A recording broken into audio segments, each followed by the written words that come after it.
Hi friends, నేను సండేకి ఈరోజు స్పెషల్గా చికెన్ ఘీ రోస్ట్ చేశాను. ఎంత బాగుందంటే అందరూ చాలా బాగుందన్నారు. చాలా సింపుల్ అండి చేసుకోవడం. ఇది ఇంగ్రీడియంట్స్ కూడా మసాలా కూడా మనమే ఇమ్మీడియట్గా తయారు చేసి వాడుకోవచ్చు. చాలా ఈజీ అన్నమాట చేయడము.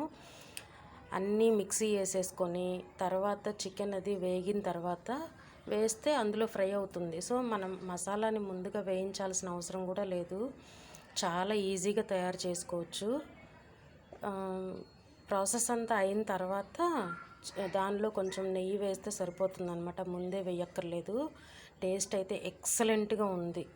మీరు ఒక్కసారి చేసి చూడండి. ఇలాగా చూసిన తర్వాత మీరే చెప్తారు ఎంత బాగుంది అనేది. మీరు కనుక నా ఛానల్ని ఫస్ట్ టైం చూస్తున్నట్లయితే please subscribe friends. Thank you for watching my video.